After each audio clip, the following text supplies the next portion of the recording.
El aire de la tarde entraba tibio por la ventana de la sala, trayendo consigo el aroma de los jazmines que con tanto esmero cuido en mi pequeño jardín. La tetera aún silbaba suavemente en la cocina, una melodía cotidiana que siempre me había traído paz. Pero esa paz se hizo añicos, se rompió en mil pedazos con una sola frase, pronunciada por mi hijo Ricardo, con una frialdad que no le conocía. «Mañana mi familia vendrá a instalarse contigo», dijo, sin mirarme a los ojos, mientras revisaba su teléfono como si estuviera anunciando que iba a llover. No fue una pregunta, no fue una súplica, fue una sentencia. Sentí cómo el calor de la tarde se convertía en un hielo que me recorría la espalda, paralizando cada músculo de mi cuerpo y enmudeciendo la respuesta que luchaba por salir de mis labios. Él estaba allí, de pie en medio de mi sala, el espacio que había construido con mi esposo, lleno de recuerdos y del eco de nuestras risas. Su esposa, Vanessa, no estaba con él, pero su presencia se sentía en el aire, como un perfume caro y sofocante. Era ella quien hablaba a través de su boca. Podía sentirlo. La justificación llegó como un golpe seco y sin anestesia. Simplemente no tenemos cómo. Esas palabras resonaron en el silencio que se había instalado entre nosotros. Un silencio pesado y denso. No había detalles sobre por qué no tenían cómo. No había una petición de ayuda, solo la imposición de una carga. En ese instante, dejé de ser su madre para convertirme en una solución.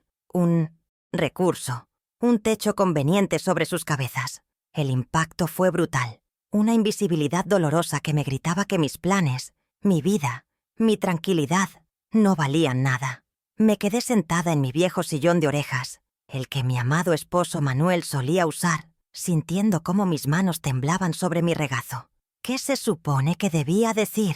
¿Cómo respondes a una declaración de guerra disfrazada de una crisis familiar? Ricardo continuaba de pie, impaciente, como si esperara una confirmación que no necesitaba. Su postura era la de alguien que ha venido a dar una orden y espera obediencia, no la de un hijo que busca el regazo de su madre.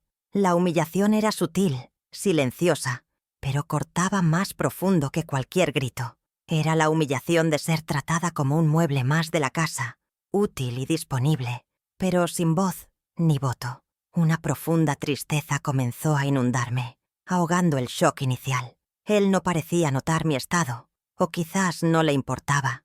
Prosiguió con los detalles, logísticos, hablando de qué habitación ocuparía con Vanessa y dónde pondrían la cuna para mi nieto Lucas. Cada palabra era un clavo más en el ataúd de mi independencia, de mi vida tranquila como viuda. Yo, que había aprendido a vivir con mis silencios y mis rutinas, que había encontrado una nueva forma de felicidad en mi soledad, acompañada de recuerdos. Ahora, todo eso estaba siendo arrasado por un tsunami de egoísmo. Me limité a sentir, una y otra vez, con un movimiento casi imperceptible de cabeza. Mi voz se había ido de viaje, lejos de allí, dejándome indefensa ante la invasión que se avecinaba en menos de 24 horas. Observé su rostro, el mismo rostro que había besado miles de veces cuando era un niño, buscando un rastro del muchacho dulce y considerado que una vez fue. Pero solo encontré una máscara de indiferencia, un reflejo de las ambiciones y la frialdad de su esposa. ¿Cómo habíamos llegado a esto? ¿En qué momento el amor incondicional que le profesé se había convertido en un cheque en blanco para él? ¿En un derecho adquirido a pisotear mi voluntad? El olor a jazmín de repente me pareció amargo, como si las propias flores estuvieran de luto por la paz que estaba a punto de morir en esa casa. La casa que Manuel y yo levantamos con el sudor de nuestra frente, ladrillo a ladrillo, sacrificio a sacrificio. El peso de mis 68 años cayó sobre mis hombros con una fuerza inusitada. Me sentí vieja, cansada, pero sobre todo, profundamente sola. Ricardo interpretó mi silencio como una aceptación resignada. «Perfecto, mamá. Mañana a primera hora traeremos las primeras cajas», dijo, y se inclinó para darme un beso rápido y hueco en la mejilla. Un beso que se sintió como una marca de propiedad. Lo vi caminar hacia la puerta, y por un instante quise gritarle, quise exigirle respeto, preguntarle si había olvidado todo lo que hice por él, pero las palabras seguían atrapadas en mi garganta, ahogadas por un nudo de dolor y decepción. La puerta se cerró detrás de él, y el sonido retumbó en la casa como el punto final de un capítulo feliz. Permanecí inmóvil durante largos minutos, escuchando únicamente el tic-tac del viejo reloj de pared. Cada segundo un martillazo en mi conciencia. La humillación ardía en mi pecho, una brasa incandescente. Sentí que me habían borrado, que mi propia existencia se había reducido a la de una simple cuidadora de una casa que ahora les pertenecía a ellos. Fue entonces cuando mis ojos se posaron en el retrato de Manuel, colgado sobre la chimenea, su sonrisa serena, su mirada sabia. Y en ese instante, algo dentro de mí cambió. Una pequeña chispa se encendió en medio de la desolación. La tristeza no desapareció, pero se mezcló con una nueva sensación, la determinación. Ricardo no lo sabía. Ni él ni Vanessa podían imaginarlo. Creyeron que se enfrentaban a una anciana frágil y dócil, una mujer que podían doblegar con facilidad. Pero Manuel era un hombre precavido, un hombre que siempre pensó en el futuro y, sobre todo, en protegerme. Él había dejado las cosas atadas, y muy bien atadas. Una promesa silenciosa nació en mi corazón mientras miraba su retrato. No iba a permitir que destruyeran mi santuario. No iba a ser la víctima pasiva de su egoísmo. Ellos no lo sabían, pero acababan de despertar a una leona que creían dormida. Y yo tenía un secreto, un as bajo la manga que cambiaría las reglas de este juego cruel que acababan de empezar. Mi nombre es Keren Ramírez, y tengo 68 años de vida acumulada en el alma y en la piel. Hace ya una década que el amor de mi vida, mi esposo Manuel, partió de este mundo, dejándome un silencio que al principio era ensordecedor, pero que, con el tiempo, aprendí a llenar con mis propias melodías. Soy viuda, sí, pero no me siento una mujer incompleta. Vivo de forma modesta, con la pensión que él me dejó y los ahorros que juntamos con tanto esfuerzo durante 40 años de trabajo incansable. Mi casita, este pequeño rincón del mundo que ahora quieren arrebatarme, es mi fortaleza y mi orgullo. Aquí, cada objeto tiene una historia. Cada rincón guarda un eco de felicidad. Es un hogar digno, limpio, ordenado, un reflejo de la paz que tanto me ha costado construir. Estos 10 años sola han sido un viaje de redescubrimiento. Al principio, cada día era una montaña. La ausencia de Manuel era un abismo a los pies de mi cama cada mañana. Pero una no puede vivir de luto eternamente, ¿verdad? Poco a poco, encontré consuelo en las pequeñas cosas. Aprendí a disfrutar del silencio, a hablar con mis plantas, a encontrar compañía en los libros que él tanto amaba. Establecí una rutina que para muchos podría parecer aburrida, pero para mí es un salvavidas. El café de la mañana mientras leo el periódico, la hora de cuidar mi jardín, la costura por la tarde y la llamada a mi hermana. He aprendido a ser mi propia compañera, a sostenerme sobre mis propios pies, aunque el pilar que me sostuvo por tanto tiempo ya no esté. Siempre he creído que tengo un corazón demasiado grande, y esa ha sido quizás mi mayor virtud y mi más grande debilidad. Soy una mujer generosa por naturaleza. Recuerdo cuando Ricardo era joven y soñaba con tener una bicicleta de carreras que no podíamos permitirnos. Manuel y yo trabajamos horas extra durante meses, yo cosiendo ajeno hasta la madrugada, para poder darle esa alegría. Ver su rostro iluminado fue nuestra mayor recompensa. Ese amor incondicional, esa disposición a sacrificarlo todo por su felicidad, es el único idioma que he sabido hablar con él. Quizás por eso le resulta tan fácil ahora venir a exigir, porque siempre ha recibido, porque nunca le he enseñado el significado de un no rotundo.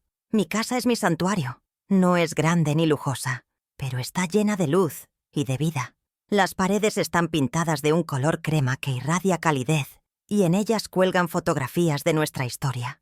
Nuestra boda, el bautizo de Ricardo, nuestras vacaciones en la playa. El mueble más valioso es el viejo aparador de roble que Manuel restauró con sus propias manos. Y luego está mi jardín, mi orgullo, un pequeño pedazo de tierra en la parte trasera, donde cultivo rosas, jazmines y un pequeño huerto con tomates y hierbas aromáticas. Hundir las manos en la tierra, sentir el sol en la espalda, esa es mi terapia, mi conexión con la vida. Es un trabajo diario que me mantiene fuerte y activa. Mi rutina es sagrada. Comienza con el sol. Me levanto temprano, sin la tiranía de un despertador, y disfruto del silencio del amanecer. Después de atender mi jardín, preparo mi almuerzo con calma, saboreando cada ingrediente. Por las tardes, mi vecina y amiga, doña Elvira, suele venir a tomar un café conmigo. Compartimos historias, nos quejamos de los achaques y nos reímos de las tonterías de la televisión. Son esos momentos sencillos los que tejen la red de mi existencia, los que me recuerdan que, a pesar de la soledad, no estoy sola en el mundo. Es una paz predecible, una tranquilidad que ahora siento amenazada, como un cielo despejado que de pronto se cubre de nubarrones oscuros. Reconozco mis vulnerabilidades. La más grande, la que me desarma y me deja a la intemperie, es el amor por mi hijo. Ese amor de madre que todo lo perdona, que todo lo excusa. Por Ricardo soy capaz de cualquier cosa, y él lo sabe. Ha utilizado esa certeza a su favor en más de una ocasión, pidiendo favores que eran sacrificios, sabiendo que yo no podría negarme. Dentro de mí conviven la mujer fuerte que enfrentó la pérdida y la madre blanda cuyo corazón se derrite con una palabra de su único hijo. Esa dualidad es mi campo de batalla interno, y siento que durante mucho tiempo he dejado que la madre blanda gane demasiadas veces. Pero toda armadura tiene un límite de golpes que puede soportar. Sin embargo, debajo de esta apariencia de abuela tierna, hay una fortaleza que muchos ignoran. Hay una resiliencia forjada en años de dificultades, de apretarse el cinturón, de luchar codo a codo con Manuel para salir adelante. Sobrevivimos a crisis económicas, a enfermedades, a las incertidumbres de criar un hijo en un mundo complicado. Esa fuerza no ha desaparecido, solo ha estado dormida, adormecida por la comodidad de una vida sin sobresaltos. Es una fuerza silenciosa, una raíz profunda que me ancla a mis principios y a mi dignidad. Creo que Ricardo ha confundido mi bondad con debilidad, mi paciencia con sumisión. Es un error que muchos cometen al mirar a una mujer de mi edad. Físicamente, los años han dejado su huella. Mi cabello es completamente blanco, mi espalda se curva un poco y mis manos están manchadas por el sol y la edad. Uso gafas para leer y mis pasos son más lentos, más medidos. Cualquiera que me viera por la calle vería simplemente a una anciana más, inofensiva y frágil. Pero mis ojos, como decía Manuel, siguen teniendo la misma chispa de cuando era joven. Son ojos que han visto mucho, que han llorado mucho, pero que también han observado y aprendido. Y ahora, esos ojos observan, con una claridad dolorosa, la situación que tengo enfrente. Están viendo más allá de las excusas de mi hijo. Están viendo la manipulación y el egoísmo en su estado más puro. Mi relación con lo material siempre ha sido distante. Manuel y yo nunca fuimos ambiciosos. Nuestra riqueza no estaba en el banco, sino en nuestra tranquilidad, en tener una casa pagada, en saber que a nuestro hijo no le faltaba lo necesario. Disfruto de mis pequeñas comodidades, pero no aspiro a más. Por eso me cuesta tanto entender la mentalidad de mi nuera Vanessa, para quien la felicidad parece ser sinónimo de aparentar, de tener el coche más nuevo, la ropa más cara. Es un mundo ajeno a mí, un mundo de valores vacíos que, lamentablemente, ha contagiado a mi hijo y ahora amenaza con destruir el único patrimonio que de verdad me importa. Mi paz. Así era yo, Keren Ramírez, hasta ayer. Una mujer de 68 años, viuda, con una vida sencilla y ordenada, un corazón generoso y una fortaleza oculta bajo capas de tiempo y rutina. Una mujer que había encontrado un equilibrio precario pero hermoso en su soledad, cuidando de sus recuerdos y sus flores. Una matriarca que creía haber cumplido con su deber y que solo pedía vivir sus años dorados en la paz de su hogar. Pero esa paz ha sido declarada en estado de sitio, y la mujer que solo quería regar sus jazmines ahora tiene que prepararse para una batalla por su dignidad, por su espacio, por el respeto que toda madre merece. ¿Y tú? ¿Qué habrías hecho en mi lugar? ¿Habrías abierto la puerta sin más? ¿O habrías luchado por tu santuario? Cuéntamelo en los comentarios. Me gustaría saber que no estoy sola en este sentimiento. Mi familia directa es pequeña. Se reduce a mi único hijo, Ricardo, y a la luz de mis ojos, mi nieto Lucas, que acaba de cumplir 10 años. A Lucas lo adoro con toda mi alma. Es un niño despierto, cariñoso, con la misma sonrisa sincera que tenía su abuelo Manuel. Cada vez que lo veo, un pedazo de mi corazón se llena de una ternura que casi duele. Y es él, precisamente, mi mayor dilema en esta encrucijada. Proteger mi hogar y mi dignidad significa enfrentarme a sus padres, y me aterra cómo eso podría afectarle. ¿Entenderá algún día por qué su abuela tuvo que levantar un muro? Esta guerra no es con él, pero sé que, inevitablemente, quedará en medio del fuego cruzado. Es el ancla que me ata a la prudencia, el único motivo por el que dudo. La principal arquitecta de mi actual miseria tiene nombre y apellido: Vanessa, mi nuera. Desde el primer día que Ricardo me la presentó, sentí una corriente de aire frío. Es una mujer cuya belleza exterior esconde un interior gélido y calculador. Su mirada no observa, evalúa.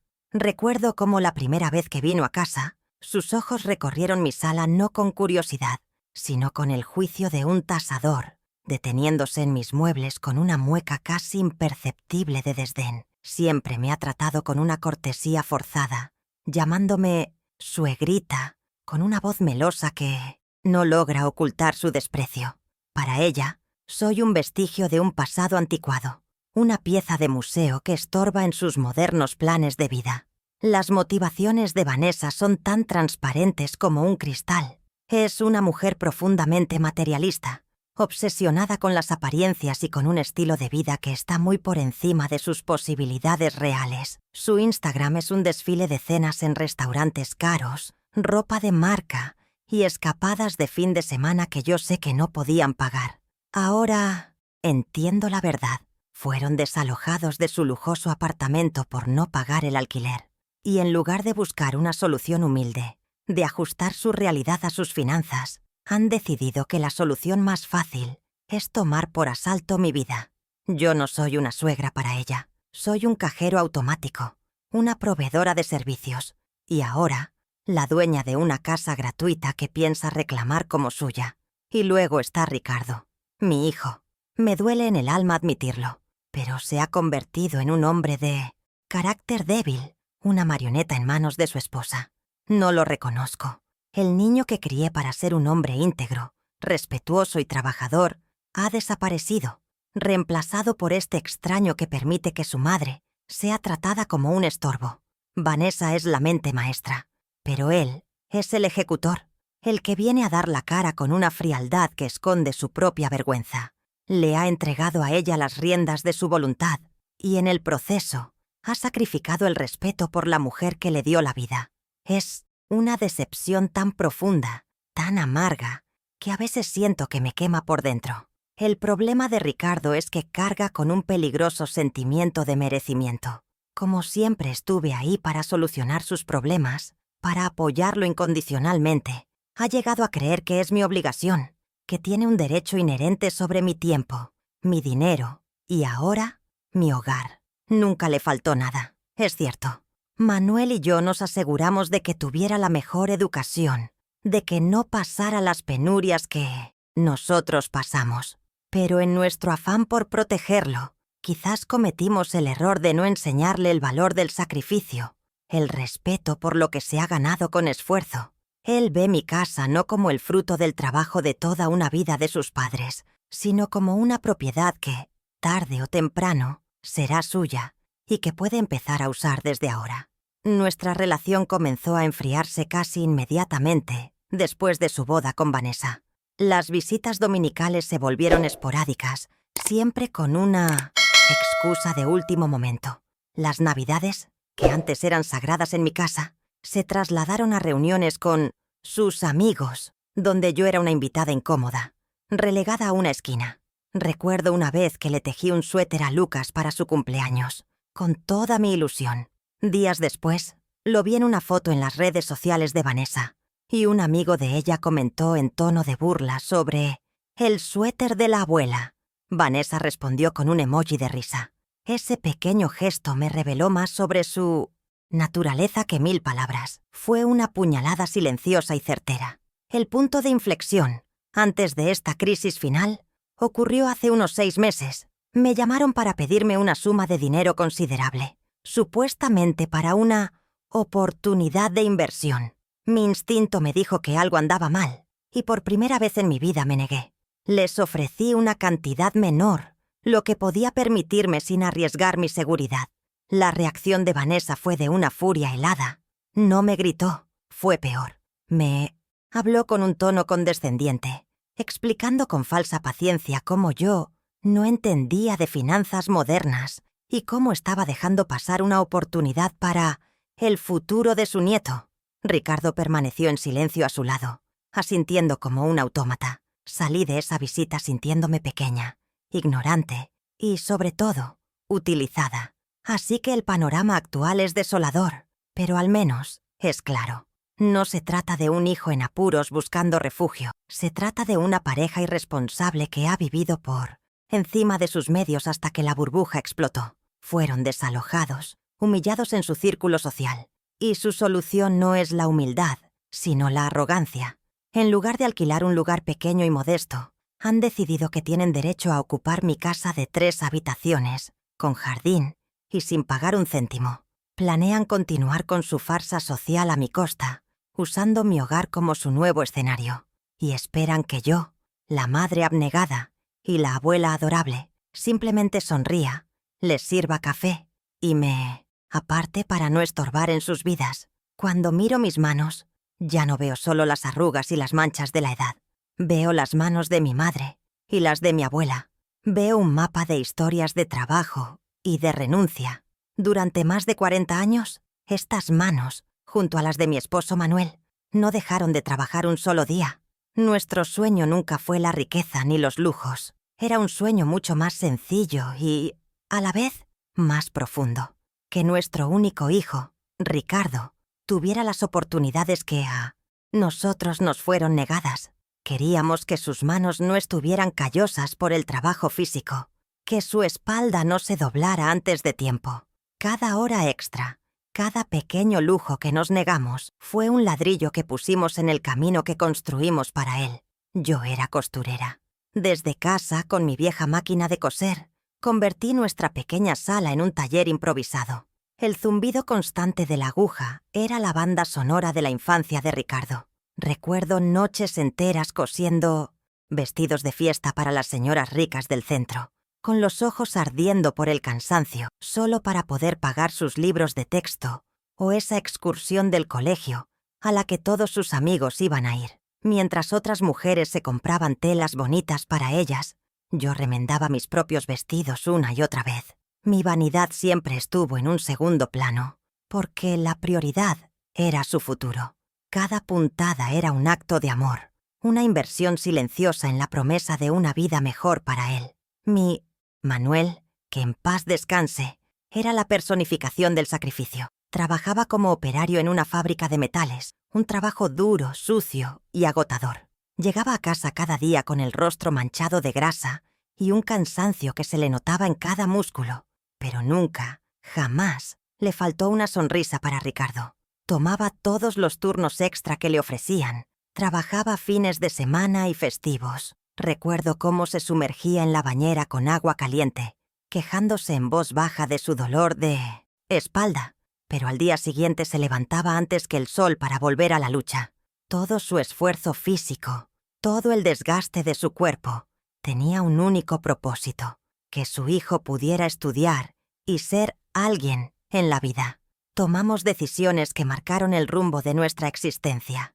La más importante fue renunciar a vivir en un barrio mejor, con más comodidades, para poder pagarle a Ricardo un colegio privado. Sabíamos que la educación era la única herencia segura que podíamos dejarle. Así que nos quedamos en nuestra casita humilde, viendo cómo nuestros amigos se mudaban a lugares más grandes, mientras nosotros invertíamos cada céntimo en sus mensualidades, en sus uniformes, en sus clases de inglés. No me arrepiento de esa decisión, porque creíamos firmemente que le estábamos dando la llave para abrir cualquier puerta. Era nuestro pacto silencioso, el de Manuel y el mío, por el bienestar de nuestro muchacho, el mayor de todos nuestros sacrificios, el que nos dejó temblando pero llenos de orgullo, fue su educación universitaria. La carrera de administración de empresas era cara, inalcanzable para 2 simples trabajadores como nosotros. Pero juntamos hasta el último céntimo de nuestros ahorros de toda la vida. Ese dinero que guardábamos con recelo para nuestra propia vejez, para pagar su matrícula y sus gastos. El día de su graduación, Manuel y yo lloramos en silencio, abrazados en la última fila del auditorio. Verlo allí, con su toga y su birrete, fue la culminación de todos nuestros sueños. Sentimos que habíamos cumplido nuestra misión en la vida. Le habíamos dado la herramienta definitiva para que construyera un futuro brillante. Incluso después de la universidad, los sacrificios no terminaron. Para conseguir el buen empleo que tiene ahora, necesitaba un coche. No por lujo, sino para poder moverse con facilidad a las entrevistas y después al trabajo, que estaba en las afueras. Una vez más, echamos mano de nuestros ahorros. Le dimos el dinero para la entrada de su primer coche, un modelo sencillo, de segunda mano, pero que para él significó la independencia. Para darle esa ayuda, tuvimos que posponer una vez más el sueño de Manuel de arreglar la cocina y cambiar los viejos azulejos. Él siempre decía, «Ya habrá tiempo para nosotros, Keren. Ahora lo importante es el chico». Ese tiempo para él, lamentablemente, nunca llegó. Y aquí estoy ahora, en esta misma cocina de azulejos viejos, sintiendo el peso de la ironía. Le dimos una educación de élite, le dimos un coche, le dimos una base sólida sobre la cual construir su vida, le entregamos las armas para que conquistara el mundo, y ahora siento que apunta una de ellas directamente a mi corazón. Lo irónico es que el bienestar económico que disfruta, ese que le permite a su esposa codearse con gente adinerada y vivir una farsa de lujos, está cimentado sobre los sacrificios que ahora desprecia. Usa el éxito que nosotros financiamos para sostener un estilo de vida que me excluye y me humilla. ¿Cómo puede uno olvidar tan fácilmente los cimientos sobre los que construyó su casa? Nunca le pedimos nada a cambio, ni Manuel ni yo. Nuestro pago era su felicidad, verlo crecer, verlo convertirse en un hombre de bien. El amor de unos padres no viene con facturas, pero sí esperábamos algo, algo que no se puede comprar. Gratitud, respeto, un reconocimiento, aunque fuera silencioso, de que su camino fue pavimentado con nuestro sudor y nuestras renuncias. Esperábamos que fuera un hombre agradecido, consciente de sus raíces humildes, pero esa esperanza se ha desvanecido, reemplazada por la amarga certeza de que nos ve como el primer peldaño de una escalera que ya subió y que ahora no tiene reparo en patear. Esta casa, este techo que ahora quieren invadir, es mucho más que ladrillos y cemento. Es el símbolo tangible de toda una vida de esfuerzo. Es el único patrimonio que nos permitimos conservar mientras invertíamos todo lo demás en él. Cada rincón de esta casa guarda el eco de nuestras preocupaciones, de nuestras conversaciones nocturnas planeando cómo pagar la siguiente letra del colegio. Que ahora quieran tomarla por la fuerza, que la vean como una simple comodidad para resolver su irresponsabilidad. Se siente como una profanación. Es como si pisotearan la tumba de su padre y la memoria de todo lo que hicimos por él. Al final, la conclusión es dolorosa pero ineludible. Le dimos raíces profundas, ancladas en el trabajo duro y el sacrificio. Le dimos alas fuertes, hechas de educación y oportunidades. Y él, mi querido hijo, usó esas alas para volar muy alto, tan alto que ahora parece avergonzarse de las raíces de las que brotó. Ha olvidado que un árbol, por muy alta que sea su copa, no puede sobrevivir si reniega de la tierra que lo nutre. Y yo, la tierra que lo nutrió, siento cómo mis ramas se secan con la helada de su ingratitud. Es una lección terrible para aprender al final de la vida. Mi esposo Manuel era un hombre de pocas palabras, pero de una sabiduría inmensa. Observaba el mundo con una calma que a veces yo confundía con pasividad, pero su mente nunca dejaba de trabajar. Él vio a través de Vanessa desde el primer día. Recuerdo una noche, poco después de que Ricardo nos la presentara oficialmente, estábamos sentados en el porche y me dijo en voz baja, «Esa mujer, Keren, tiene el alma llena de ambición y los ojos vacíos de bondad. Ten cuidado». En ese momento le pedí que no fuera tan duro, que le diera una oportunidad. Hoy, sus palabras resuenan en mi cabeza como una profecía, y me doy cuenta de que su amor por mí era tan grande que podía ver los peligros que yo, cegada por el amor de madre, me negaba a aceptar. Unos años antes de su partida, una tarde, mientras archivaba viejas facturas, Manuel se sentó a mi lado con una carpeta de cuero. Su expresión era seria. «Keren», me dijo, «he estado hablando con Andrade. Hemos dejado unas cosas organizadas para que tú nunca tengas que preocuparte por nada, para que esta casa sea siempre tuya, tu refugio, y nadie pueda perturbar tu paz». No me dio muchos detalles, y yo no los pedí. Confiar en Manuel era tan natural como respirar. Mencionó que el doctor Andrade, su amigo de toda la vida, guardaría los originales y que me explicaría todo si alguna vez fuera necesario. Guardé esa conversación en un rincón de mi memoria, sin entender realmente su alcance, como una promesa lejana. El doctor Miguel Andrade es un hombre de la vieja escuela, de esos cuya palabra vale más que cualquier contrato firmado. Era el mejor amigo de Manuel desde que eran niños, y nuestra familia siempre confió en su juicio. Tras el funeral de mi esposo, el doctor Andrade vino a visitarme. En medio de su pésame, me tomó las manos y con una mirada llena de lealtad, me dijo: «Keren, la última voluntad de Manuel fue tu tranquilidad. Me hizo prometerle que velaría por ella. Así que quiero que sepas que él dejó instrucciones muy claras para protegerte. Si alguna vez, por la razón que sea, sientes que tu paz en esta casa está en peligro, solo tienes que llamarme. Inmediatamente». Sus palabras me consolaron, aunque en ese momento las atribuí a la amabilidad de un viejo amigo en duelo. Los papeles que Manuel me dejó, mi copia de todo aquello, están guardados en un lugar que para Vanessa y Ricardo es invisible. Están en el fondo de un viejo baúl de madera, junto a las cartas que Manuel me escribía cuando éramos novios, la primera foto de Ricardo y la medalla al mérito que le dieron a mi esposo en la fábrica. Para cualquiera, es solo una caja de viejos recuerdos sin valor monetario. Nunca me senté a leer esos documentos legales con detenimiento. Sus términos técnicos me resultaban ajenos y mi confianza en el criterio de Manuel era absoluta. Él me dijo que era mi escudo, y con eso me bastó. Por eso mi hijo y su esposa ignoran por completo la existencia de esta arma silenciosa, porque está escondida a plena vista, protegida por el sentimentalismo que ellos tanto desprecian. En aquel entonces, debo admitir que pensé que mi esposo exageraba. Ricardo todavía era un hijo cariñoso, y aunque Vanessa ya mostraba rasgos de su carácter, yo creía que el amor de mi hijo sería siempre más fuerte. «No te preocupes tanto, Manuel», le decía yo. «Ricardo nunca permitiría que me pasara nada malo». Qué ingenua fui. No supe ver que la ambición de ella y la debilidad de él serían una combinación letal. Hoy siento una punzada de arrepentimiento por no haberle dado la razón en su momento, pero sobre todo siento una gratitud tan inmensa que me desborda.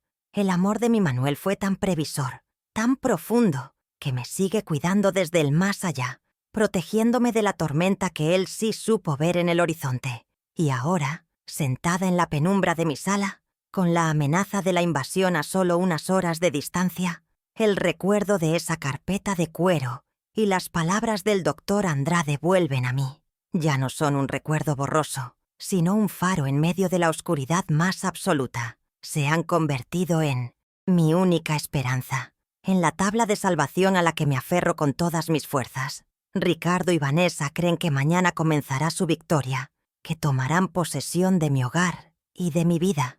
Pero se equivocan. Mañana, antes de que la primera de sus cajas cruce mi umbral, yo haré una llamada. Mi primera acción no será mover muebles para hacerles sitio, sino activar el plan que mi amado esposo diseñó para este preciso momento. El juego está a punto de cambiar, tal como Ricardo había sentenciado. Al día siguiente, a primera hora, el camión de la mudanza aparcó frente a mi puerta. El ruido y el caos irrumpieron en mi calle silenciosa como un estruendo. Verlos descargar sus pertenencias fue una revelación dolorosa. No eran las cajas humildes de una familia que lo había perdido todo.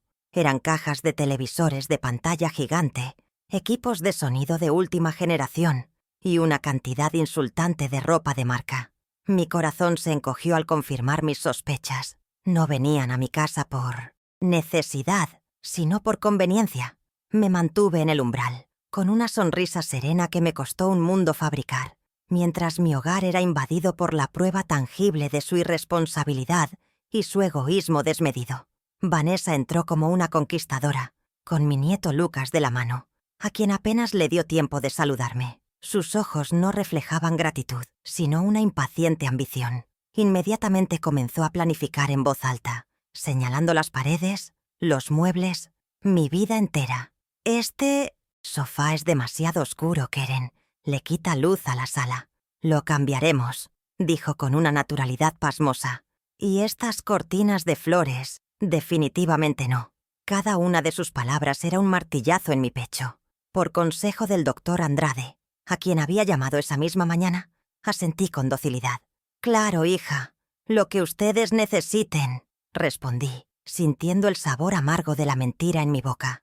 Mi plan requería paciencia, y yo iba a ser la mujer más paciente del mundo. Esa misma tarde, Ricardo me buscó en la cocina, donde yo intentaba encontrar un rincón de normalidad preparando un té. Se acercó con una falsa expresión de compasión, intentando suavizar el golpe que él mismo había dado.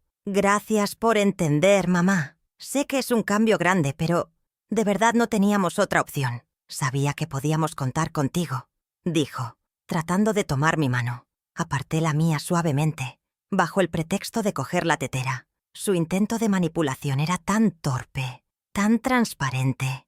Buscaba mi absolución, que yo le dijera que estaba bien, que era un buen hijo. Pero en sus ojos solo vi el reflejo de su propia cobardía, la necesidad de justificar lo injustificable. La primera agresión pública no tardó en llegar. Al día siguiente, mi amiga y vecina de toda la vida, doña Elvira, tocó a la puerta como hacía cada tarde, para nuestro café. Fue Vanessa quien abrió. La miró de arriba abajo con desdén y, sin dejarla pasar, le dijo con una frialdad cortante: «Keren está muy ocupada ahora con la mudanza. Ya la llamaremos», y le cerró la puerta en la cara. Yo lo vi todo desde el pasillo, paralizada. Elvira me miró a través del cristal de la puerta con una expresión de desconcierto y pena. En ese instante, entendí que no solo estaban invadiendo mi casa, sino que también habían empezado a construir un muro para aislarme de mi mundo, de mis afectos. A los 2 días, el espacio se convirtió en un problema para ellos. La habitación de invitados, que era espaciosa, de repente les pareció pequeña. Fue Vanessa, por supuesto, quien planteó la solución, durante la cena, como si fuera la idea más lógica del mundo. «Keren, hemos estado pensando», comenzó, con Ricardo asintiendo a su lado. «Para estar más cómodos, sobre todo por Lucas, sería mejor si nosotros nos instalamos en tu dormitorio. Tú podrías usar el cuarto de costura. Es más pequeño y acogedor para una sola persona». La audacia me dejó sin aliento. No solo querían mi casa, querían mi cama, mi espacio más íntimo, el lugar donde aún sentía la presencia de Manuel. Recordé la voz serena del doctor Andrade por teléfono. «Deja que se muestren, Keren. No te opongas todavía. Necesitamos que sus abusos sean claros e innegables». Así que, con un nudo en la garganta que casi me asfixia, acepté. «Claro», dije forzando una sonrisa. «Es una buena idea. Así tienen más espacio para el niño». Al día siguiente empaqué mis cosas, mis ropas, mis pocos tesoros personales, y me trasladé al pequeño cuarto del fondo. Desmantelar mi habitación, el santuario de mi viudez, fue uno de los actos más dolorosos de mi vida. Cada objeto que movía era un pedazo de mi identidad que me estaban arrancando. Lloré en silencio esa noche, abrazada a una almohada que ya no olía a mí. La explotación económica comenzó de inmediato. Dieron por sentado que mi pensión cubriría todos los gastos. No vi ni un céntimo de su parte para el mercado o las facturas de luz y agua, que, por supuesto, se dispararon. Vanessa abría mi despensa y mi refrigerador como si fuera un supermercado gratuito, y a menudo se quejaba de las marcas que yo compraba. «¿Todavía usas este tipo de aceite, Keren? Es malísimo para el colesterol», decía en tono de burla. Me trataban como a una empleada doméstica, una administradora de su hotel particular. Yo cocinaba, limpiaba, y ellos simplemente existían, consumiendo mis recursos y mi paciencia con una naturalidad que me helaba la sangre. Decidí poner a prueba los límites. Una noche, con la mayor delicadeza que pude reunir, saqué el tema de los gastos. Ricardo, hijo, las facturas han subido mucho este mes. Tal vez podrían ayudar un poco, comencé a decir. Antes de que él pudiera responder, Vanessa soltó una carcajada sonora y cruel. «Pero Keren, por favor, ¿para qué te crees que estamos aquí? Se supone que nos estás ayudando. Si tuviéramos dinero para pagar facturas, estaríamos en nuestro apartamento», lo dijo delante de Lucas, humillándome sin piedad. Ricardo, como siempre, bajó la mirada y se concentró en su plato de comida, cómplice con su silencio. Esa noche comprendí que no había diálogo posible, solo una rendición que no estaba dispuesta a firmar. El ataque más directo a mi alma ocurrió el viernes por la tarde. Entré en la sala y encontré a Vanessa de pie sobre una silla, intentando descolgar el retrato de Manuel de la pared principal sobre la chimenea. En sus manos tenía un cuadro de arte abstracto, una cosa horrible de colores chillones. «¿Qué haces?», le pregunté con una voz que tembló de ira. «Voy a poner un poco de vida en esta sala, suegrita. Este cuadro antiguo es muy deprimente», respondió sin siquiera mirarme. Sentí que la sangre me hervía. Ese retrato era el corazón de mi casa, la presencia constante de mi esposo. Tocarlo era profanar su memoria, era cruzar la última frontera del respeto. Por primera vez, mi docilidad se quebró. «No, ese cuadro no se mueve de ahí», dije con una firmeza que sorprendió a ambos. Ricardo, que estaba en el sofá, se levantó de un salto. «Mamá, cálmate. Es solo un cuadro». «No es solo un cuadro. Es tu padre», le espeté. «Y mientras yo viva en esta casa, su retrato permanecerá donde está». Vanessa bajó de la silla, fulminándome con la mirada. Vio en mis ojos algo que no había visto antes, una barrera de acero. No dijo nada, pero su silencio estaba cargado de odio. Se retiró con su cuadro horroroso bajo el brazo. Fue una pequeña victoria, pero supe que había declarado la guerra oficialmente. A partir de ese día, la convivencia se volvió un infierno de hostilidad pasivo-agresiva. Mi casa, antes un remanso de paz, se convirtió en una pensión ruidosa y caótica. Ponían la televisión a un volumen atronador hasta altas horas de la madrugada. Hablaban a gritos por teléfono y dejaban la cocina hecha un desastre cada noche. Mis rutinas, mi necesidad de silencio y orden, eran ignoradas por completo. Me sentía como una extraña, una inquilina molesta en mi propio hogar. Mi pequeño jardín se convirtió en mi único refugio, el único lugar donde podía respirar sin sentir que me ahogaba su presencia, constante y avasalladora. Lo más cruel fue cómo empezaron a usar a Lucas para herirme. Escuché a Vanessa decirle al niño una tarde: «No molestes mucho a la abuela, cariño, que ya está muy viejita y necesita descansar». Lo decía con una dulzura venenosa, sabiendo que yo podía oírla. Su estrategia era clara: crear una distancia entre mi nieto y yo, aislarme incluso de la única fuente de alegría que me quedaba en esa casa. Y funcionó. Lucas empezó a evitarme, a hablarme menos, con miedo de molestarme. Sentir cómo me robaban también el amor de mi nieto fue, quizás, el golpe más bajo y doloroso de todos. La gota que colmó el vaso, el acto que selló su destino, llegó el jueves por la noche. Vanessa anunció, con la euforia de una reina en su corte, que el sábado organizaría una gran barbacoa en el jardín. Invité a todos nuestros amigos. Tenemos que celebrar nuestra nueva casa. No me preguntó, no me consultó. Anunció la invasión final. Nuestra nueva casa. Esas palabras resonaron en mi cabeza, encendiendo la llama de una furia fría y decidida. Ya no había más espacio para la duda o la paciencia. Habían firmado su propia sentencia de desalojo con su arrogancia. Esa noche apenas dormí. El peso de la última semana me aplastaba. Me sentía agotada, humillada, como una prisionera en una cárcel que yo misma había construido con amor. Pero debajo de toda esa angustia, la determinación que había nacido al mirar el retrato de Manuel se había convertido en un bloque de granito. Cada insulto, cada desprecio, cada acto de crueldad no había hecho más que afilar mi resolución. A primera hora de la mañana, Llamé de nuevo al doctor Andrade. «Miguel», le dije con una voz que ya no temblaba, «es el momento. La fiesta del sábado será el escenario perfecto». El plan silencioso estaba listo para ser ejecutado. El punto de ruptura no fue un grito, ni un portazo, ni un plato roto. Fue un silencio.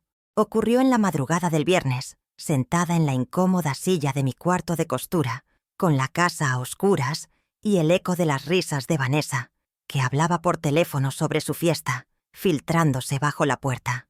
En esa quietud, repasé cada humillación, cada palabra condescendiente, cada gesto de desprecio, y algo hizo clic. El dolor, que había sido una marea constante de tristeza, se retiró, dejando en su lugar una playa de calma helada. La necesidad de su amor, la esperanza de su respeto, se desvaneció por completo. Dejé de implorar, incluso en mi fuero interno. En ese instante, la madre que todo lo perdona murió, y en su lugar nació una mujer que solo ansiaba justicia. Toda mi vida creí que el amor de una madre era un océano sin fondo, capaz de absorber cualquier ofensa y transformarla en perdón. Pero esa noche entendí que incluso los océanos tienen límites y que cuando son contaminados constantemente, se vuelven tóxicos. Mi amor incondicional no había servido para hacer de Ricardo un hombre mejor. Le había dado permiso para ser peor. Se había convertido en una herramienta que él y su esposa usaban para su propio beneficio, un colchón suave para amortiguar las consecuencias de sus actos. Y yo, en mi afán de protegerlo, me había convertido en su principal cómplice. Liberarme de la culpa de tener que actuar en su contra fue el primer paso para recuperar mi propia alma. La decisión de actuar, que hasta entonces había sido una posibilidad lejana, se solidificó hasta convertirse en una certeza absoluta. Ya no era una opción, era una necesidad para sobrevivir, para poder mirarme al espejo sin sentir vergüenza. En el momento en que acepté que mi relación con mi hijo, tal como la conocía, ya estaba rota, sentí que un peso inmenso se levantaba de mis hombros. La Keren que suplicaba afecto en silencio desapareció. Mi nuevo y único objetivo era cristalino: recuperar mi hogar, mi paz y mi dignidad.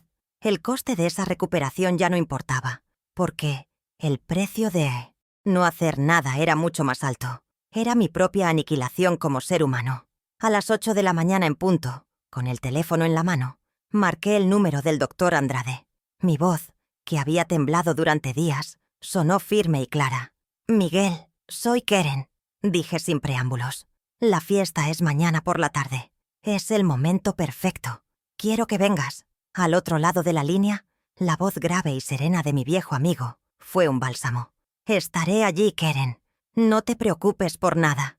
Llevaré todo lo que Manuel y yo preparamos. Tú solo tienes que darme la señal». Colgué el teléfono y por primera vez en una semana respiré hondo. El plan, ese secreto guardado durante años, estaba finalmente en marcha.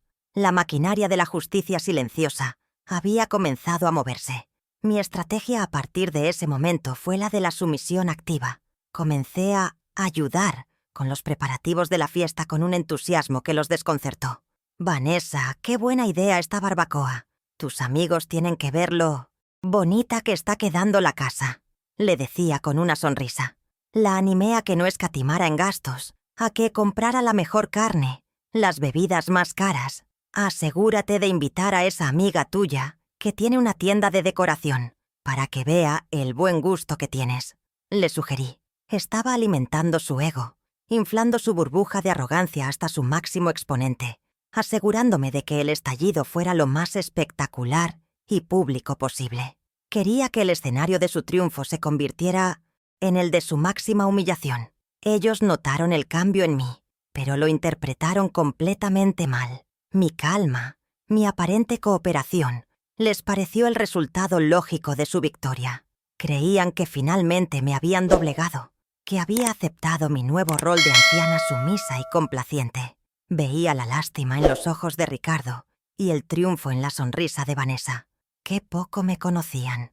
No podían imaginar que mi serenidad no nacía de la derrota, sino de la certeza.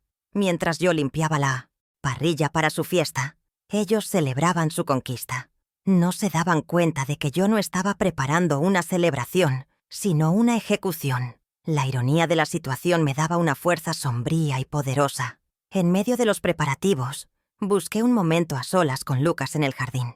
Estaba persiguiendo mariposas, ajeno a la tormenta que se cernía sobre su familia. Me arrodillé a su lado, con la excusa de arreglar una de mis rosas. «Lucas, mi vida», le dije mirándolo fijamente a los ojos. «Quiero que sepas algo muy importante. Pase lo que pase, pero de verdad, pase lo que pase, tu abuela te quiere más que a nada en este mundo. Y siempre, siempre voy a estar para ti. ¿Entendido?» Él asintió con su inocencia infantil y me dio un abrazo. Fue mi manera de despedirme de la paz, de proteger el único vínculo puro que me quedaba antes de desatar la guerra. La noche antes de la fiesta, cuando la casa finalmente quedó en silencio, me paré frente al retrato de Manuel. La luz de la luna entraba por la ventana e iluminaba su rostro sereno. Ya no le hablaba con la desesperación de una víctima, sino con la determinación de una socia. Le estaba rindiendo cuentas. «Mañana, Manuel, mañana cumpliremos tu voluntad», susurré. «Mañana protegeré nuestro legado». El miedo que me había atenazado durante días se había evaporado por completo. En su lugar, solo quedaba una resolución fría, inquebrantable, como el acero forjado en el fuego del dolor y la humillación. Estaba lista. La leona que ellos creían dormida estaba a punto de rugir. El sábado amaneció con un sol radiante, un sol que parecía burlarse de la tormenta que yo estaba a punto de desatar. La casa era un hervidero de actividad.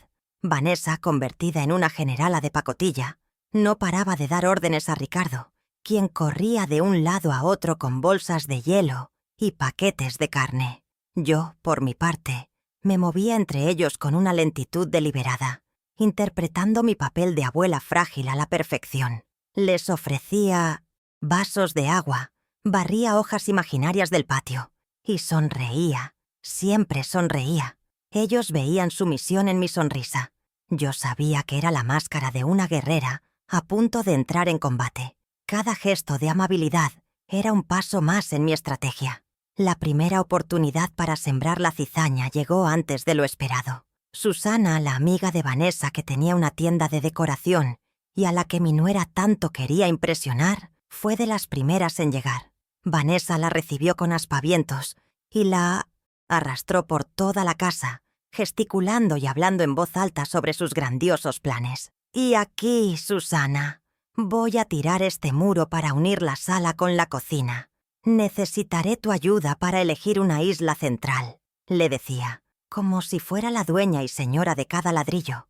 Yo las observaba desde la cocina, esperando el momento preciso, con una jarra de limonada recién hecha en la mano, mi dulce veneno. Me acerqué a ellas con mi mejor sonrisa de anciana inofensiva. «Susana, qué gusto tenerte en mi casa», dije, enfatizando el mí. «Qué amable de tu parte darle a Vanessa consejos gratuitos para la decoración». Vanessa me miró, incómoda. Continué, dirigiéndome a Susana. «Pero claro, la que tendría que contratarte sería yo. Al fin y al cabo la casa es mía. Bueno, para ser más precisos, es un usufructo vitalicio que mi esposo me dejó. ¿Sabes lo que es? Es una figura legal fascinante, diseñada para proteger a las viudas de cualquier problema». Lo dije con la misma naturalidad con la que se comenta el tiempo, mientras les servía la limonada. El efecto fue inmediato y devastador. El rostro de Susana, una mujer de negocios, cambió por completo. La sonrisa profesional se congeló y miró a Vanessa con una nueva luz, una de sospecha. «Ah, un usufructo. Claro, entiendo», dijo. Y su tono ya no era el de una cómplice, sino el de alguien que se da cuenta de que está en medio de un terreno pantanoso. Vanessa, pálida como el papel, intentó arreglarlo con una risa nerviosa. «Ay, mi suegrita y sus cosas», siempre tan dramática. Pero el daño estaba hecho. La primera grieta en su fachada de nueva propietaria había aparecido, y era visible para, al menos, un testigo clave. Mi primera pequeña victoria me supo más dulce que la limonada. La fiesta continuó, y el jardín se llenó de gente que yo no conocía, amigos de Vanessa y Ricardo, todos con el mismo aire de superioridad, riendo a carcajadas, tirando ceniza de sus cigarrillos en mis macetas de geranios. Me senté en un rincón, observando cómo profanaban mi santuario con su música estridente y sus conversaciones vacías. Cada risa, cada brindis, era una nueva capa de combustible sobre el fuego de mi resolución. No sentía pena, solo una rabia fría y una creciente impaciencia. Los observaba como un entomólogo a sus insectos, estudiando su comportamiento justo antes de que caiga el insecticida. Eran los protagonistas inconscientes de su propia caída. Entonces vi mi segunda oportunidad. Ricardo conversaba animadamente con un hombre de aspecto más serio, probablemente un colega de su trabajo. Me acerqué lo suficiente para escuchar. Mi hijo, con un falso aire de hombre agobiado, se quejaba de la crisis económica. Y por suerte, le decía, mi madre nos ha acogido en su casa. Un gran alivio no tener que pagar alquiler ahora mismo. Nos permite reorganizarnos. Estaba pintando un cuadro de hijo responsable y madre generosa, una mentira que no podía permitir que se asentara. Era el momento de añadir mi propio pincelazo de verdad a esa obra de ficción. Esperé a que su colega asintiera con compasión, y entonces intervine, con una bandeja de aperitivos como pretexto. «Ricardo, hijo, qué feo es mentir», dije con una voz suave pero que cortó el aire. El colega me miró sorprendido. Continué, mirándolo a él directamente. «Mi hijo no está aquí por mi generosidad. Está aquí porque lo desalojaron de su carísimo apartamento por no pagar el alquiler durante meses. Y él no me pidió refugio. Me exigió que le entregara mi casa de un día para otro». Sostuve la bandeja, inmóvil, mientras el silencio se hacía espeso a nuestro alrededor. La verdad, dicha sin adornos, tiene un peso inconfundible. La cara de Ricardo pasó por todas las tonalidades del rojo. La mandíbula de su colega parecía a punto de desencajarse. La imagen de Ricardo como un hombre de negocios serio, víctima de las circunstancias, se hizo añicos en un segundo. El hombre carraspeó, visiblemente incómodo. «Bueno, yo tengo que ir al baño», murmuró, y se escabulló de la situación más rápido que una rata de un barco que se hunde. Ricardo se quedó paralizado, humillado frente a alguien cuya opinión profesional probablemente le importaba. Había destrozado su narrativa, y él lo sabía. Su castillo de naipes empezaba a tambalearse peligrosamente. En cuanto el colega se alejó lo suficiente, Ricardo me agarró del brazo y me arrastró a un rincón, lejos de las miradas curiosas. Su rostro era una máscara de furia contenida. «Mamá, ¿se puede saber qué demonios estás haciendo?», siseó con veneno en la voz. Lo miré a los ojos, sin una pizca de miedo. Por primera vez en años, lo miraba de igual a igual, no de abajo hacia arriba. «Digo la verdad, Ricardo. Es una palabra que parece que se ha perdido en esta casa últimamente», respondí con una calma que lo desarmó. «Será mejor que te vayas acostumbrando a escucharla». Me solté de su agarre con un movimiento firme y lo dejé allí, hirviendo en su propia rabia e impotencia. Esas dos pequeñas bombas habían cambiado la atmósfera de la fiesta. La celebración despreocupada había terminado. Ahora Ricardo y Vanessa estaban visiblemente nerviosos, lanzándome miradas furtivas, cuchicheando entre ellos. Algunos de sus amigos, que habían escuchado fragmentos de las conversaciones, también empezaron a mirarme de otra manera. Ya no era el mueble viejo de la esquina, era una pieza activa y peligrosa en el tablero. Había logrado exactamente lo que quería: desestabilizarlo, sembrar la duda entre sus invitados y arrebatarles el control de la narrativa. La tensión era palpable, una electricidad que anunciaba la llegada del verdadero rayo. Y entonces, como una señal del destino, lo vi. A través de los setos del jardín, distinguí un coche oscuro y elegante aparcando lentamente al final de la calle. No había duda, era el coche del doctor Andrade. El corazón me dio un vuelco, pero no de miedo, sino de una extraña euforia. Sentí una oleada de poder, la certeza de que no estaba sola. El último actor de esta obra estaba tomando su posición. La caballería había llegado. Miré el reloj. La hora pactada se acercaba. Me enderecé, alisé mi vestido y respiré hondo. El prólogo había terminado. Era hora de que se levantara el telón para el acto final. Si has llegado hasta aquí y sientes la misma indignación que yo, si quieres ver cómo esta historia de arrogancia recibe su merecido, Te pido que me acompañes. Suscríbete y no te pierdas el desenlace, porque la justicia, aunque a veces tarda, está a punto de servirse, y será un plato que ellos no olvidarán jamás. Sintiendo cómo la fiesta se le iba de las manos, Vanessa decidió que necesitaba un gesto grandilocuente para retomar el control. Tomó una copa de champán y golpeó una botella con un tenedor, produciendo un sonido agudo que silenció las conversaciones. «Un momento, por favor. Quisiera proponer un brindis», anunció con una voz falsamente alegre. Se subió a los 2 escalones del porche, colocándose en un pedestal improvisado, asegurándose de que todos los invitados la vieran. Era exactamente el escenario que yo había deseado, el teatro perfecto para el acto final. El cordero se estaba ofreciendo voluntariamente para el sacrificio, y yo no pensaba detenerlo. La arrogancia, a veces, es la mejor aliada de la justicia. Con la copa en alto y una sonrisa radiante que no le llegaba a los ojos, comenzó su discurso.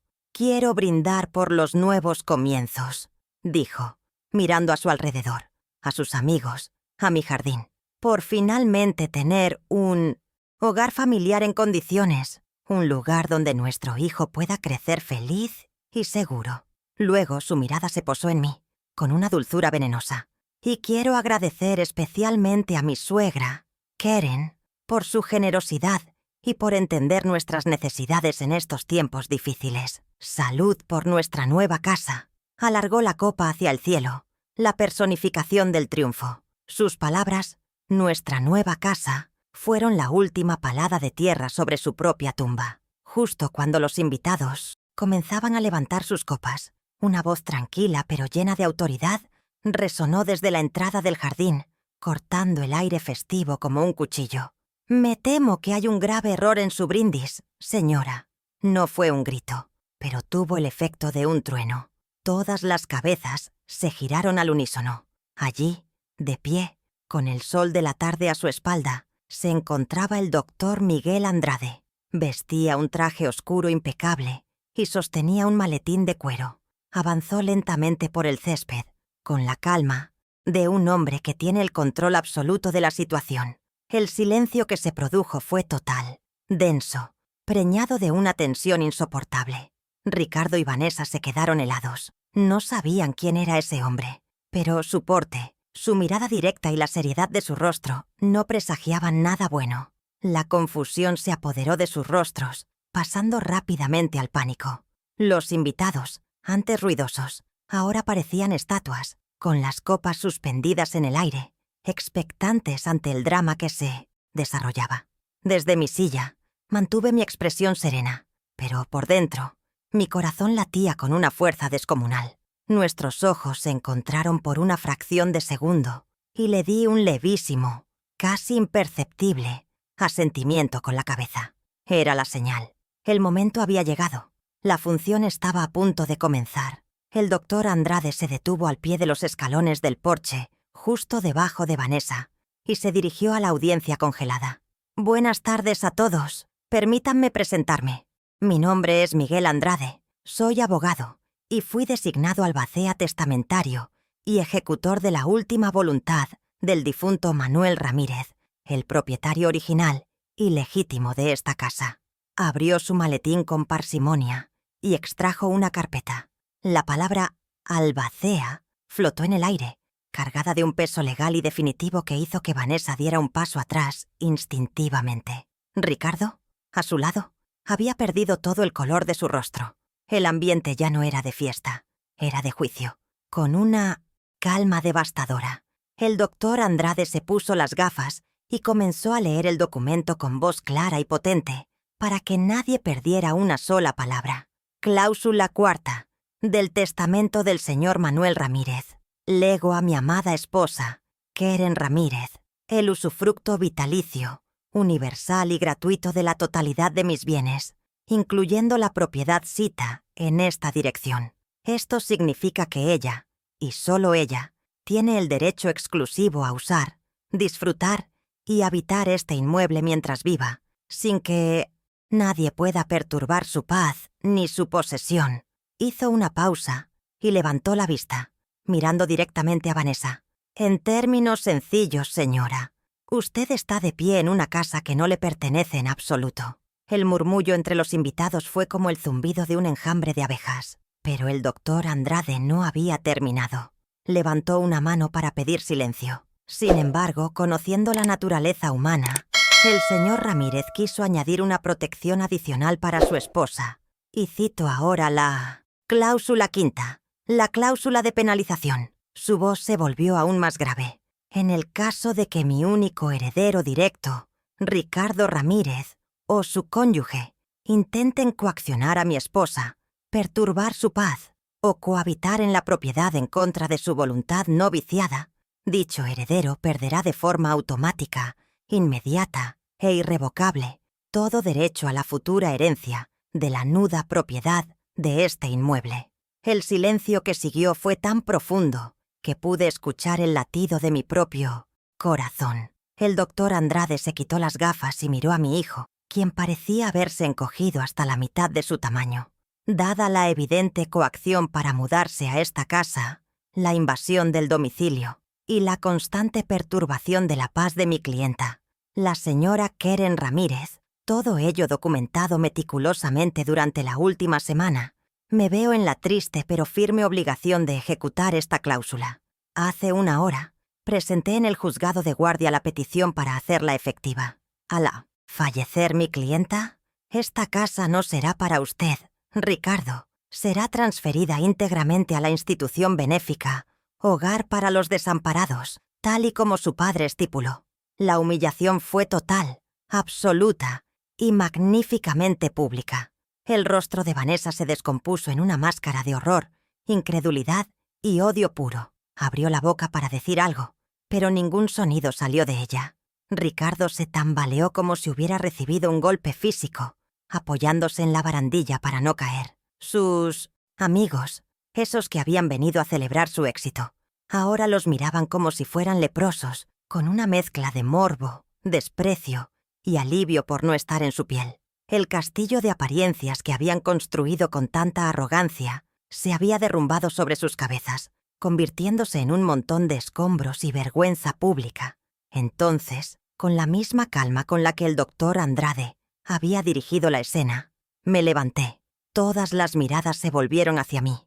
Avancé lentamente, pasando entre los invitados petrificados, hasta que quedé frente a mi hijo y su esposa. Estaban destrozados, aniquilados. Los miré, no con odio, sino con una distancia infinita. «Les doy 24 horas», dije en una voz baja pero que todos escucharon. 24 horas para que saquen hasta la última de sus pertenencias de mi casa. Luego me giré hacia el resto de los presentes, que seguían congelados en el tiempo.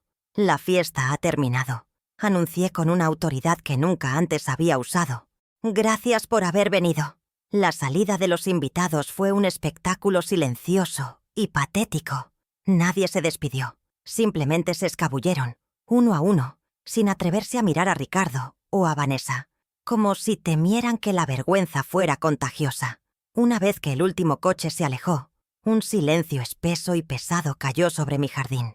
Dentro de la casa, la mudanza a la inversa comenzó. No hubo gritos ni discusiones, solo el sonido monótono y arrastrado de las cajas sobre el suelo de madera. Cada objeto que metían en una caja era un pedazo de su arrogancia, que se veían obligados a empacar. Yo permanecí sentada en el sillón de mi esposo, observándolos, sin decir una palabra. Mi presencia silenciosa era su peor castigo, un recordatorio constante de su derrota. La pérdida para ellos fue mucho más allá de tener que buscar un nuevo lugar donde vivir. La consecuencia más devastadora fue, sin duda, la pérdida de la herencia. Por su codicia, por su intento de asegurarse un techo gratuito. Durante unos años, Ricardo había perdido para siempre el derecho sobre el único patrimonio verdaderamente valioso de su familia. La casa, el fruto del trabajo de toda una vida de sus padres, ya no sería suya jamás. Su plan para vivir sin costes se había transformado en la mayor pérdida financiera de su vida. Intentaron tomar un atajo hacia la comodidad y terminaron en un precipicio. La ironía era tan cruel como justa, pero para Vanessa, y quizás también para Ricardo, la pérdida simbólica fue igual de dolorosa. Su reputación, Ese delicado castillo de naipes que habían construido con tanto esmero se había desmoronado en cuestión de minutos y frente a la misma audiencia que querían impresionar.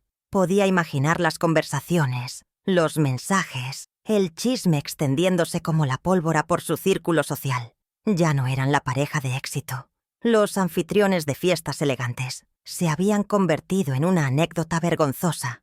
Los que intentaron estafar a una pobre abuela y terminaron desheredados y humillados en público.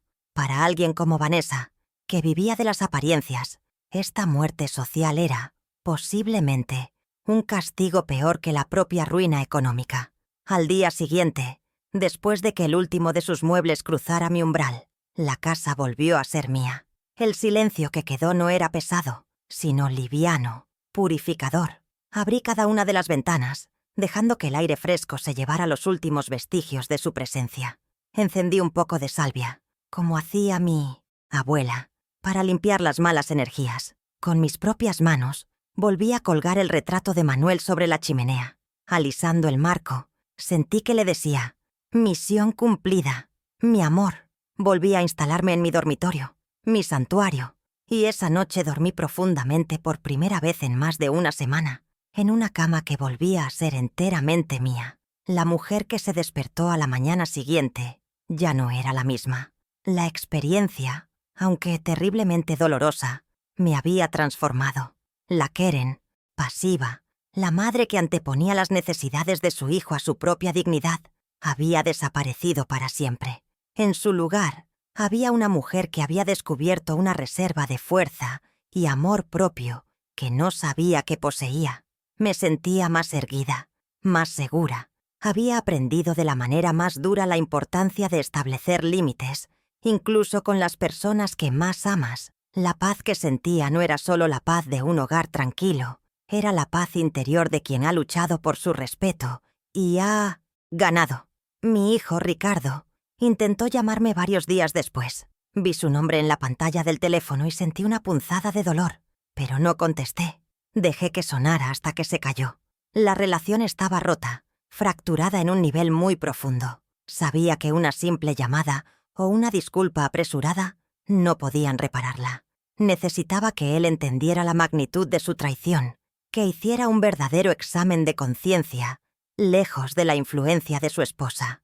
No le cerré la puerta para siempre, pero le dejé claro con mi silencio que el camino de vuelta hacia mí sería largo, arduo, y dependería exclusivamente de sus acciones, no de sus palabras. Mi corazón no se ha convertido en una piedra. Sigo siendo madre, y el amor por mi hijo, aunque herido, sigue ahí, en algún lugar profundo. Pero ese amor ahora está condicionado al respeto. A través del doctor Andrade, le hice llegar un mensaje. Cualquier reconciliación futura solo sería posible si demostraba un arrepentimiento genuino y sostenido en el tiempo, si buscaba ayuda para su debilidad de carácter y, sobre todo, si se alejaba definitivamente de la influencia tóxica de Vanessa. Con ella, cualquier lazo está roto para siempre. El perdón es una posibilidad, no un derecho, y es un camino que él, y solo él, debe decidir si quiere recorrer. Ahora mi vida ha vuelto a su cauce, pero el agua corre de otra manera. Mis rutinas son las mismas, pero yo las vivo con una nueva perspectiva. Los cafés con Doña Elvira ahora tienen el sabor de la complicidad y la victoria compartida. Mi jardín me parece más floreciente que nunca, como si las propias plantas celebraran la paz recuperada. He encontrado un nuevo equilibrio, no solo en mi casa, sino dentro de mí misma. Defendí mi hogar, honré la memoria de mi esposo y, lo más importante, me defendí a mí misma. Soy Keren Ramírez, una mujer de 68 años, y por primera vez en mucho tiempo me siento completa, en paz y dueña de mi propio destino. He aprendido, en el ocaso de mi vida, una de las lecciones más duras y necesarias. El amor de una madre es, y siempre debe ser, incondicional. Pero el amor no puede ser una excusa para el abuso, ni una alfombra para que los hijos limpien sus zapatos sucios de ingratitud. El amor materno es un puerto seguro, no un territorio a conquistar. Cuando un hijo ve la generosidad de su madre no como un regalo, sino como una obligación, ese amor se corrompe. La lección más importante es esta. El amor no nos obliga a soportar el desprecio. Nuestro primer deber, incluso como madres, es para con nuestra propia dignidad, porque sin ella, el amor que damos pierde todo su valor y se convierte en simple servidumbre. La gratitud no se demuestra con regalos caros en el Día de la Madre, ni con llamadas esporádicas. La verdadera gratitud es un acto diario de respeto. Se manifiesta en escuchar, en valorar el espacio del otro, en reconocer los sacrificios que pavimentaron el camino que ahora recorren. Un hijo que olvida de dónde viene, que desprecia las raíces que lo alimentaron, es un árbol destinado a secarse, por muy frondosas que parezcan sus ramas. La memoria es el abono del alma, y quien renuncia a ella, renuncia a su propia humanidad. Mi hijo y su esposa creyeron que mi casa era solo un bien material, sin entender que estaban pisoteando el sagrado suelo de nuestra historia familiar. Hay una palabra que tardé casi 70 años en aprender a pronunciar sin culpa. La palabra no. Es una palabra pequeña, pero es la muralla más fuerte que podemos construir para proteger nuestra alma. Decir no al abuso, no a la manipulación, no al chantaje emocional. No es un acto de egoísmo, sino el acto más puro de amor propio. Al negarme a seguir siendo su víctima silenciosa, no solo me salvé a mí misma, sino que también le di a mi hijo la única oportunidad que le quedaba de enfrentarse a su propia decadencia moral. A veces, la lección más amorosa que podemos dar es la que más duele, la que obliga al otro a mirarse en el espejo de sus propias acciones. Si mi historia puede servir de algo, que sea como un recordatorio. A ustedes, los hijos, no confundan la bondad de sus padres con debilidad. No den por sentado su amor ni su hogar. La vida da muchas vueltas, y el respeto que siembren hoy será la única cosecha que podrán recoger mañana. Y a ustedes, padres y madres que, como yo, han dado todo, no tengan miedo de poner límites. Su hogar es su castillo, su paz es su tesoro más preciado. No permitan que nadie, ni siquiera la sangre de su sangre, lo convierta en un campo de batalla. Proteger su dignidad no los hace peores padres, los hace seres humanos completos. Mi historia, al final, no es un relato de venganza, sino uno de resurgimiento. Es la prueba de que nunca es demasiado tarde para levantarse, para reclamar el trono de nuestra propia vida. La fuerza no reside en aguantar el dolor en silencio, sino en tener el coraje de decir, basta. Que mi experiencia les sirva de faro en sus propias tormentas, porque al final del largo camino de la vida, el único amor que verdaderamente nos puede salvar, el que nos reconstruye y nos da paz, es el que finalmente aprendemos a tener por nosotros mismos. Si mi historia te ha tocado el corazón o te ha hecho reflexionar, compártela. Quizás alguien, en algún lugar, necesite escuchar que no está solo y que aún está a tiempo de defender su dignidad. Gracias por haberme acompañado en este viaje.